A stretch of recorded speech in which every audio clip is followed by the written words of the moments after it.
akan memberi nasihat banyak, tapi saya punya filosofi tentang tenaga kerjaan.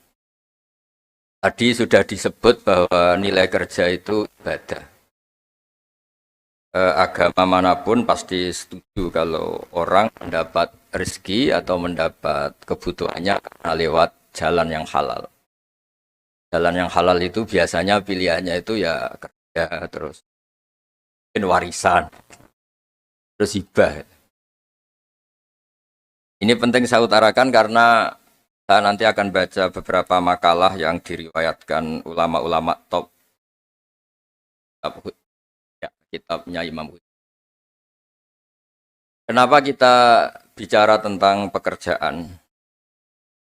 Harusnya kita ketika dapat rezeki itu asumsi Islam, asumsi kebaikan itu to'amul wahid yakfi is. Jadi makanan jatah orang satu atau rezekinya orang satu itu normalnya bisa dimakan orang dua. Wa to'amusna ini yakfi arbatan. Normalnya rezekinya orang dua itu bisa dimanfaatkan, bisa mencukupi orang empat. Jadi kekacauan dunia ini dimulai karena jatahnya orang satu menghabiskan jatahnya orang seribu.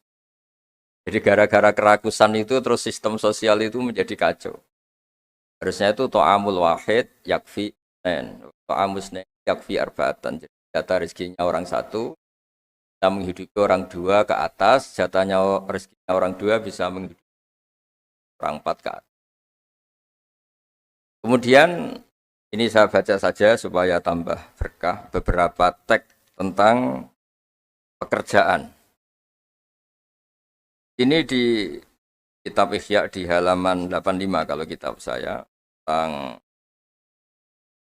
tentang keutamaan kerja. Ini dijelaskan inna minadz-dzunubi dzamban la yukaffiruhu illal hammu fi talabil ma'isyah. Jadi bagian diredaksikan minadz-dzunubi dzunubun la yukaffiruha illal hammu fi talabil ma'isyah. Jadi sebagian dosa itu ada dosa yang tidak bisa dihapuskan oleh istighfar, tidak bisa dihapuskan oleh sedekah, tidak bisa dihapuskan oleh misalnya wiridan. Yang bisa menghapuskan dosa itu hanya kalau kita serius atau kepikiran, hammu itu kepikiran mencari maisha, mencari rezeki. Jadi sudut pandang itu penting. Jadi kita yang sedang istighosah atau kita yang sedang pengajian atau mungkin kita sedang jadi ustadz, melihat orang mencangkul, orang ke pabrik, orang di aktivitas pekerjaannya itu harus kita lihat bahwa mereka adalah orang-orang yang sejatinya sedang minta ampun sama Allah Subhanahu wa Ta'ala. Karena di sistem pekerjaan itu lahirlah satu variabel atau satu apa saja yang positif. Ada hukum sosial karena ketemu teman yang saling memberi pengalaman. Ada ketergantungan manusia sama hal-hal yang halal. Ini yang paling penting. Ya, banyak orang itu diwat itu karena pekerjaannya. Misalnya orang bisa hidup itu sebetulnya karena makan nasi, minum air itu sesuatu yang halal. Jangan sampai orang bisa berpikir, bisa tenang kalau minum narkoba misalnya. Orang bisa kerja karena digerakkan punya anak kecil, punya ibu yang rentan atau punya keluarga yang membutuhkan. Jangan sampai orang kerja karena digerakkan oleh keinginan bernafsu karena hal-hal yang maksiat. Hingga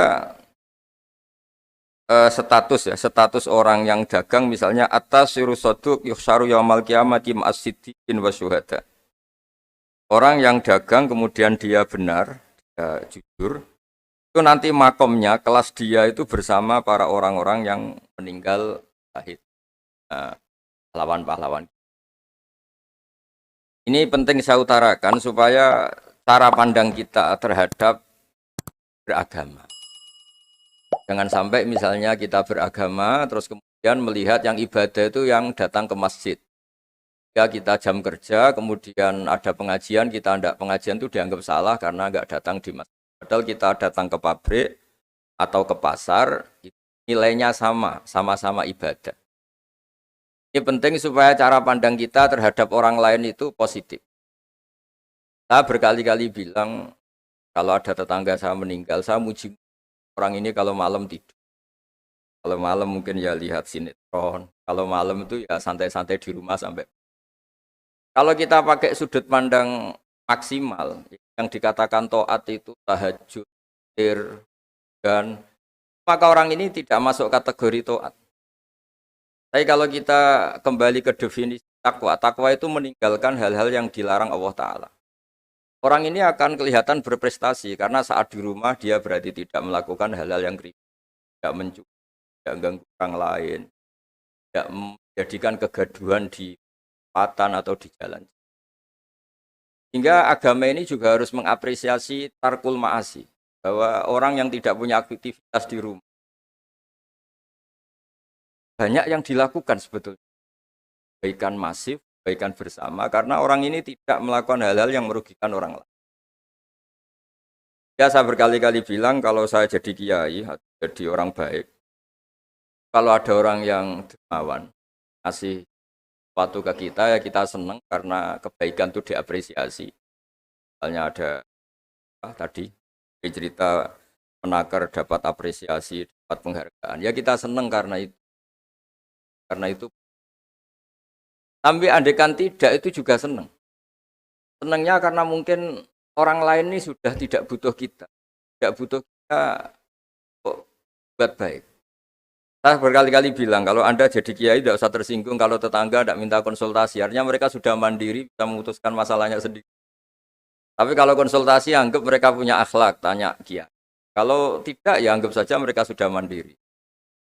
Makanya sudut pandang ya dalam Islam, sudut pandang itu penting sekali. Jadi setelah kita baca beberapa hadis, suatu saat Rasulullah itu ngaji di masjid, teras masjid. Dia ngaji, dan ada pemuda dengan cangkulnya, dengan enaknya melewati Rasulullah. Ya para sahabat tuh komplain, ini ngawur sekali, ada Rasulullah ngaji tapi tidak ikut ngaji, malah berlalu saja ke ladangnya.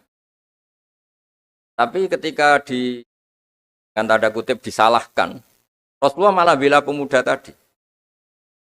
Pemuda kalau dia kerja karena mencarikan nafkah untuk keluarganya, yang kecil atau yang tua, dan supaya dia tidak minta-minta orang lain, sudah sunnahku. Jika bentuk sunnah Rasul itu tidak harus orang datang ke pengajian dan orang ikut fatwa kita mau itu. Nah, mungkin teman-teman yang sedang bekerja itu tidak lagi mendengarkan ngaji, sudah melakukan isi pengajian. Jadi yang lain baru mendengarkan, yang itu sudah melakukan isi pengajian. Makanya kalau di daerah saya banyak, kenapa kamu tidak datang ngaji? Saya lebih dari ngaji dari Pak Kiai. Kenapa? Pak Kiai kan yang menyarankan supaya kita baik sama orang tua. Saat Pak Kiai pengajian, saya ngurmat orang tua saya di rumah sakit. Tapi kadang-kadang kita pakai ukuran kita sendiri, yang nggak datang pengajian itu orang jelek karena nggak mau datang. Padahal jangan-jangan yang sedang di rumah, itu yang sedang melakukan isi pengajian itu. Ya dia tidak datang karena ngerawat orang tuanya, karena sedang asik dengan istri. Harus disebut bagian dari kebaikan. Nah, dalam kebaikan Islam, Nabi pernah ngendikan, "Babi ahadikum sedekah." Kamu kumpul dengan istri kamu itu, sampai sahabat protes, "Ya Rasulullah, masa ayat ti ahaduna syahwatahu wa walahu ajrun." Masa urusan seneng-seneng sama istri dia dapat pahala? Nabi menjawab, "Alaysa law wada'aha fi haramin akana aliwis." Kalau pelampiasan syahwat itu hal yang negatif atau yang haram, dia akan dosa. Ketika meletakkan yang benar, dia juga. Jadi pahala itu segampang itu. Orang asik dengan anaknya, dengan cucunya, bercengkrama di rumah. Ya pahalanya besar, karena saat itu berarti dia tinggalkan maksiat, dia tidak dengan.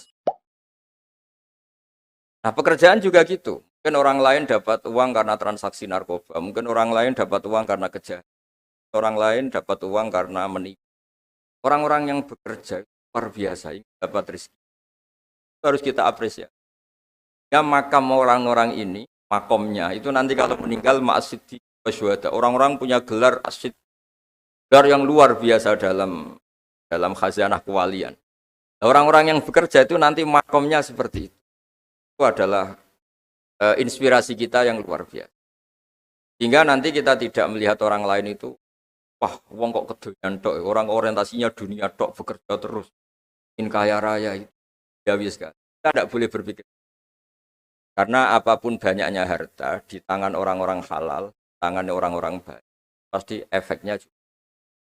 bisa melahirkan pekerjaan, bisa melahirkan kemanfaatan. Ya Nabi kalau muji pedagang itu dari 10 rizki itu 9 berkahnya ada di pedagang. Karena kalau pedagang tuh kikir, sekikir-kikirnya pedagang, dia harus mengeluarkan uang, bayar supir, bayar satpam, bayar yang ngirim jasanya dan sebagainya. Ya uang tetap berputar. Tapi sebaik-baiknya Anda kalau tidak dagang itu mungkin uang ditabung, uang mandek. Ya potensinya itu ikhtikar. Ikhtikar itu menyimpan. Kalau ngelebihi kota tertentu, larang oleh. Karena saya nekuni keilmuan agama, maka saya hanya cerita bahwa betapa Allah itu ngapresiasi pekerja. Nabi Dawud itu seorang raja, kaya raya. Tapi beliau tidak mau makan illa mingkas biyadi, kecuali hasil kerjanya sendiri. Masyhur itu di riwayat, beliau seorang raja, tapi hanya makan kalau tembikar atau anyaman bambunya atau apalah. Pokoknya dari anyaman bambu itu terjual. Kalau hari itu nggak terjual ya nggak bisa makan. Padahal beliau seorang raja, saking inginnya supaya rezeki yang dia makan, yang beliau makan mingkas biyadi, dari hasil karyanya sendiri. Banyak kiai-kiai guru kita yang secara lahir kaya, tapi yang pondok untuk dirinya itu sekadarnya. Bahkan saking ekstrimnya di dunia kiai itu ada seorang kiai yang pisang tanam secara halal dan di tanah yang pasti halal. Tiap makan yang mungkin rofahiyah itu ya agak hura-hura itu. Kafaroi dengan makan pisang itu. Satu pisang dibagi-bagi dan itu dianggap kafaroh. Nah kenapa cara-cara publik itu banyak rofahiyah? Rofahiyah itu begitu. Mungkin kalau kita kiai kecil, atau tokoh kecil, atau siapa saja yang nasibnya kecil, mungkin kita muassis, kita pendiri. Misalnya ada kiai kecil, kampung tertentu, dia pendiri. Tapi mungkin setelah kita jadi kiai besar itu, saya diundang masjid itu. Dan kemudian posisi kita mendapat. Yang menjadikan kita harus tawaduk, seperti tadi, syairnya Mbah Mus tadi. Ketika kiai kecil, pendiri masjid, tanah kita dipakai masjid, setelah kita kiai besar kok malah dapat uang dari masjid. Mungkin karena kita kuliah tidak pati pinter itu, kelasnya jadi tokoh di pedalaman. Akhirnya kita mungkin apa di situ yang manfaat? Pikiran, air, apa yang manfaat? Kalau kita kepinteran malah jadi orang yang terus hanya dengan negara itu mendapat, bukan memberi.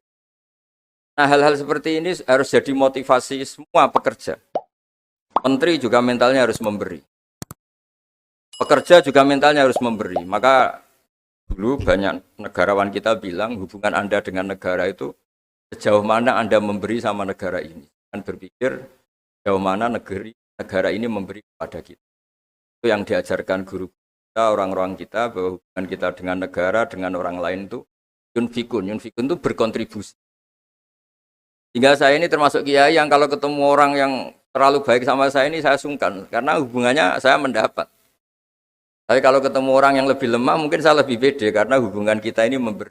Itu yang diajarkan al-yadul ulya khairu, bahwa tangan yang atas lebih baik ketimbang tangan di bawah. Makanya saya mohon kementerian semuanya lah, kita hubungan dengan bangsa kita, dengan masyarakat kita, dengan rakyat kita hubungan memberi, bukan hubungan mendapat. Bahwa secara aturan atau secara kultur karena kita pejabat, kita kiai mendapat itu ya rezeki dari Allah yang kita terima secara syukur. Tapi sebetulnya komitmen kita sebagai bangsa itu komitmen harus dicatat. Karena Islam mengajarkan ma'aliyal umur, mental-mental yang mulia. Mental mulia itu ya mental heroik, mental memberi, mental berkontribusi. Bukan mental nyuwun mental hanya, bukan mental yang ma'aliyal umur, bukan mental yang saya mohon ini mungkin ya harus saya sampaikan karena memang supaya orang itu melihat bahwa pejabat itu mikir kita, mikir negara dan juga gitu, kiai juga. Semuanya harus diartikan mereka itu berpikir keras untuk. Jadi kalau kita orang yang mungkin agak nyun sewu, agak dengki atau agak hasut berpikirnya tuh enak jadi pejabat, enak jadi kiai, enak jadi ini. Itu jadi kita repot. Makanya tunjukkan bahwa kita adalah orang yang berakal hero, orang yang berakal berkontribusi, orang yang berakal khairunas anfa'uhum. Yang terakhir karena tadi banyak yang baca puisi, banyak saja dan saya senang sekali. Tapi saya mau cerita tentang keunikan dunia wali. Dulu ada seorang wali jadi pegawai penjaga kebun. Padahal seorang wali dia penjaga kebun anggur. Jaga kebun anggur karena dia wali hanya jaga aja. Tahun-tahun dia jaga di situ, mungkin 10 tahun. Suatu saat majikannya datang. Saya ambilkan anggur terbaik yang paling manis. Karena dia agak pengalaman ngambil yang merah merona, yang tidak kehitam-hitam diambil. Ternyata kecut sekali, masam sekali. Majikannya marah-marah. Kamu kerja di sini 10 tahun tidak pengalaman. Harusnya kamu bisa membedakan mana yang manis, mana yang masih masam. Ya saya ini kan kiai, jadi tidak pernah ngambil sesuatu yang tidak hak saya. Nah kira-kira kalau Anda punya karyawan seperti itu tuh bingung apa Anda? Kalau dibilang khianat, tidak pernah khianat, tapi akhirnya nggak bisa disuruh karena nggak pengalaman. Barat Anda punya pembantu, ayo anterin saya tidak bisa nyupir. Mobil nganggur banyak kok tidak bisa nyupir. Saya tidak pernah gasap. Jadi itu memang apa ya? Jadi akhirnya terus majikan tadi, sudah kamu jadi guru saya aja jadi ustad, kamu nggak pantas jadi kerja gitu. Terus akhirnya dan ternyata ya, tadi termasuk wali besar yang hazanah wali kerja 10 tahun di sama sekali nggak pernah makan. Suatu saat majikannya datang minta diambilkan anggur terbaik. Dia ngambil sekenanya yang dikira baik, terus ternyata itu kecut sekali, masam sekali. Dia dimarahin karena dia nggak pernah sama sekali itu ngambil. Dia merasa kualitas ya dijaga, amanah dijaga, tapi komitmen terhadap kebaikan bersama karena ekonomi. Kalau kita bangkrut, yang sakit ya pangan saja, bukan kemenaker saja. Kalau negara ini kolab, yang bingung nggak presiden saja, kita semua salah sebagai bangsa yang bersama ingin khairun-nas anfa'akan rahmatan. Semuanya enak, semuanya nyaman karena kita semua kenal Bismillahirrahmanirrahim. Ketika menyebut Allah pasti yang maha pengasih dan maha penyayang. Saya kira demikian, mari berdoa bersama semoga bukti bahwa kita bergantung sama yang menguasai langit bumi, menguasai kehidupan kita, menguasai semua yang terlewatkan maupun yang akan datang. Al-Fatihah. Ar-Rahman.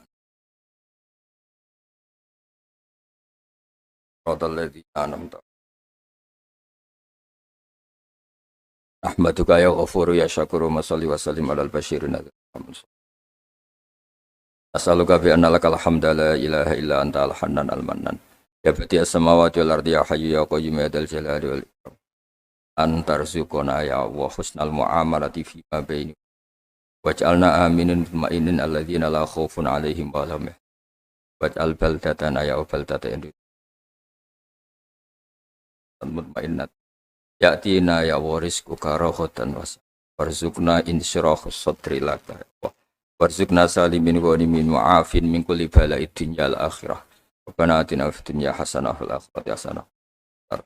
Sallallahu ala sayyidina Muhammad sallallahu alaihi wa sallam. Subhana rabbika rabbil izzati amma yasifun. Wassalamun alal mursalin. Alhamdulillahi rabbil alamin.